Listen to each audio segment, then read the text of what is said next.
5 കഴിഞ്ഞപ്പോത്തിന് 7ാം class ആയപ്പോത്തിന് അത്രക്ക മതി എന്നൊക്കെ മദ്രസ നിർത്തിയിട്ട് നിങ്ങൾ ഭൗതികത്തിന് മുൻഗണന നൽകുകയാണെങ്കിൽ ആ കുട്ടി നിങ്ങൾക്ക് വേദനയായി മാറും, ആ കുട്ടി നിങ്ങൾക്ക് സങ്കടമായി മാറും. ദുനിയാവിൽ തന്നെ ചിലപ്പോൾ അനുഭവിക്കും, ഇല്ലെങ്കിൽ ആഖിറത്തിൽ.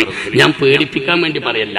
ലാ ഇലാഹ ഇല്ലല്ലാഹ് മുഹമ്മദ് റസൂൽ നിങ്ങൾക്ക് വിശ്വാസം ഉണ്ടെങ്കിൽ, എനിക്ക് വിശ്വാസം ഉണ്ടെങ്കിൽ നമ്മുടെ മക്കൾക്ക് ഭൗതിക വിദ്യാഭ്യാസമൊക്കെ കൊടുക്കും. അതിന്റെ കൂടെ ആ മക്കൾക്ക് അള്ളാഹുവിന്റെ ദീനും കൂടി കേൾക്കാനും പഠിക്കാനും ഉള്ള സൗകര്യങ്ങളെങ്കിലും നിലനിർത്തി കൊടുക്കുന്നിടത്ത് ഉപ്പമാരും ഉമ്മമാരും പിന്നോട്ട് പോയതാണ് വർത്തമാനകാല സാഹചര്യത്തിൽ മുസ്ലിം ഉമ്മത്തിന്റെ വളരെ വലിയ ദുരന്തങ്ങളിൽ ഒന്ന് എന്ന് ഞാൻ ഓർമ്മപ്പെടുത്തുന്നു.